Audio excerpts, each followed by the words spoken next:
ஆண்டவராகிய இயேசு கிறிஸ்துவின் இனிதான நாமத்தில் உங்கள் யாவருக்கும் அன்பின் காலை வாழ்த்துக்களை நான் தெரிவித்துக் கொள்கிறேன்.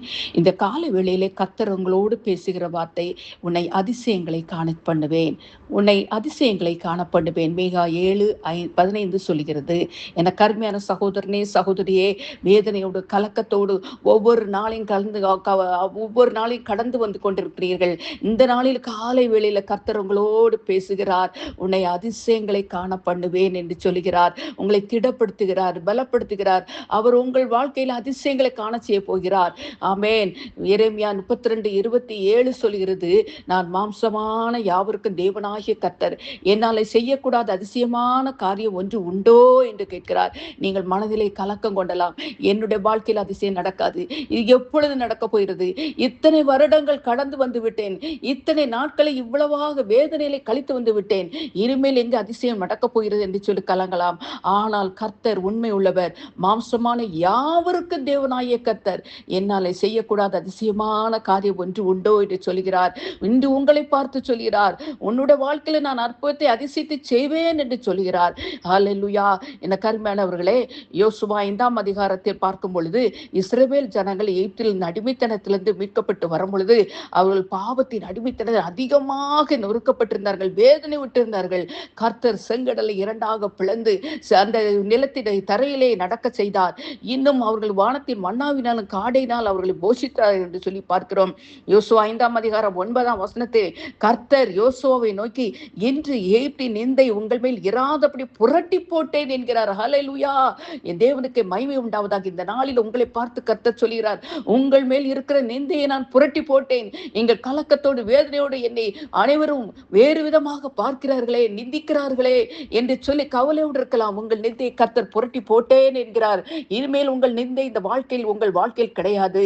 கர்த்தர் எல்லாவற்றையும் புரட்டி போட்டு விட்டார். உங்கள் கவலை, பாரம், மன உளைச்சல் எல்லாம் மறைந்து விட்டது என்று சொல்லி ஸ்தோத்திரியுங்கள். நீங்கள் அவற்றிலிருந்து விடுதலை பெற்று விட்டீர்கள். ஆமென். மேலும் லூக்கா 13ஆம் அதிகாரத்திலே பார்க்கும் பொழுது, ஜெப ஆலயத்தில் 18 வருடமாக கூனியாய் எவ்வளவு நிவர முடியாத ஒரு கூனியாய் இருந்த ஸ்திரியை பார்த்து கர்த்தர், நீ உன்னுடைய பலவீனத்திலிருந்து விடுதலையானாய் என்று சொல்கிறார். அல்லேலூயா. கர்த்தர் 18 வருடமாக ஆபிரகாமின் குமார்த்தியாக இவளை 18 வருடமாக கட்டி வைத்திருந்தான். அல்லேலூயா. அந்த விடுதலை அவள் அதிலிருந்து விடுதலை பெற்றாள். ரோமர் 8ஆம் அதிகாரம் 15ஆம் வசனம் சொல்கிறது, அடிமைத்தனத்தின் ஆவியை பெறாமல் அப்பா பிதாவை என்று கூப்பிடுகிற புத்திரசுவரத்தின் ஆவியை பெற்றிருக்கிறீர்கள் என்று சொல்கிறார். என கருமையானவர்களே, இந்த நாளில் இத்தனை வருடம் ஆகிவிட்டது, நான் இப்படி வியாதி படுக்கையில் அடிமையா இருக்கிறேன், கடன் பிரச்சனையில அடிமைப்பட்டிருக்கிறேன், என்னை விடுவிக்க யாரால் கூடும் என்று சொல்கிறார். ஆனால் கர்த்தர் உங்களை நோக்கி பார்க்கிறார், உங்களை நோக்கி பார்க்கிறார், உங்களை விடுதலை செய்யும்படியாக வந்திருக்கிறார். நீங்கள் கலகாதீர்கள், சோர்ந்து போகாதீர்கள். அதி சீக்கிரத்தில் நீங்கிவிடும் இந்த லேசான உபத்திரவம். கர்த்தர் உங்கள் எல்லா குறைகளையும் நிறைவாக்குவார். அவரே உங்களுக்கு தேவைகளை எல்லாம் சந்திப்பார் என்று சொல்லி பார்க்கிறோம். அல்லேலூயா. மேலும் கலாத்தியர் 3ஆம் அதிகாரம் 13ஆம் வசனத்திலே பார்க்கும் பொழுது, மரத்திலே தூக்கப்பட்ட எவனும் சபிக்கப்பட்டவன் என்று எழுதியிருக்கிறபடி கிறிஸ்து நமக்காக சாபமாகி நியாயப்பிரமாணத்தின் சாபத்திற்கு எல்லாம் விலக்கி மீட்டுக் கொண்டார் என்று சொல்லி பார்க்கிறோம். இன்று தலைமுறையாக எங்கள் குடும்பத்தில் ஒரே தொடர்ந்து போராட்டங்கள். நாங்கள் ஜெயம் பெறவிட முடியவில்லை. எங்களுக்குள்ள சொத்துக்கள் எல்லாம் அபகரித்து விட்டார்கள், அது கிடைக்க முடியவில்லை. நாங்கள் சோர்ந்து போய் நிற்கிறோம். எங்களால் வெற்றி பெற முடியல, வழக்கிலே நாங்கள் தோத்து போய் விடுகிறோம் என்று சொல்லி கலங்கி கொண்டிருக்கலாம். தலைமுறையாக எங்கள் ஆண்கள் வாரிசு இல்லாமல் ஒவ்வொருவரும் மரித்து கொண்டிருக்கிறார்கள். ஒரு சாபம் இருக்கிறது, இந்த சாபத்திலிருந்து எங்கள் விடுதலை இல்லையா என்று சொல்லி கலங்க சகோதரனே. என் பிள்ளைகளுடைய வாழ்க்கையில் இப்படிதான் நடக்குமா என்று சொல்லி கலக்கத்தோடு இருக்கிற சகோதரனே சகோதரியே, இந்த நாளில் கர்த்தர் உங்களுக்கு ஜெயத்தை தர வல்லவராய் இருக்கிறார். அவர் சாபங்களை எல்லாம் சிலுவையிலே சுமந்து தீர்த்து விட்டார்.